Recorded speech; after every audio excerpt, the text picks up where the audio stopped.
പോകുന്നില്ല. വിലക്കയറ്റം രൂക്ഷമായി നിൽക്കുന്നു.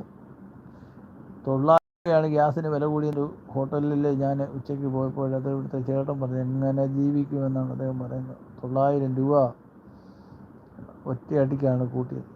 ഭയങ്കര കഷ്ടമായി. 3 പേര് വാച്ചിങ്ങിലുണ്ട്. അനേക സുഹൃത്തുക്കൾ തട്ടുകടയൊക്കെ നടത്തി ജീവിക്കുന്നവരും ചെറുകിട ഹോട്ടലുകളൊക്കെ നടത്തി ജീവിക്കുന്നവരും ഒക്കെ ഉണ്ട്. വീട്ടിലൂണൊക്കെ നടത്തി നമ്മുടെ സഹോദരങ്ങൾ, അതുപോലെ തന്നെ കുടുംബശ്രീ പ്രവർത്തകരൊക്കെ ചെയ്യും. അവർക്കൊക്കെ ഒരു വലിയ ഇരുട്ടടിയാണിത്. ഈ 900 രൂപ ഇതിനെന്ത് ന്യായീകരണമാണ് ഇവന്മാർ പറയുന്നതെന്ന് എനിക്കറിയത്തില്ല. അതിന് ന്യായീകരിക്കാൻ ആൾക്കാരുണ്ടെന്നുള്ളതാണ് ഭയങ്കര വിഷയം. പ്രിയപ്പെട്ടവരെ, ജനദ്രോഹ നടപടികൾ സ്വീകരിക്കുമ്പോൾ നമ്മൾ കൊടിയോ നിറമോ വർണ്ണമോ വർഗമോ ഒന്നും നോക്കാതെ എല്ലാവരും ഒറ്റക്കെട്ടായിട്ട് ഇങ്ങനെയുള്ള കാര്യങ്ങളെ ചെറുത്ത് നിൽക്കണമെന്നാണ് എൻ്റെ അപേക്ഷ.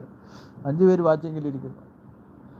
ഇവിടെ ഇപ്പോൾ കണ്ടുവരുന്നതെന്ന് പറഞ്ഞാൽ നിലവിൽ ഭരിക്കുന്ന പാർട്ടിയുടെ ആൾക്കാർ അതിനെ ന്യായീകരിച്ചുകൊണ്ട് വരും. അതല്ല, അതെല്ലാവർക്കും ബാധകമായ വിഷയങ്ങളായതിനാൽ നമ്മളവരെ ജനദ്രോഹപരമായ നടപടികളിലേക്ക് കടക്കുമ്പോൾ അവരെ ശക്തമായ നിലയിൽ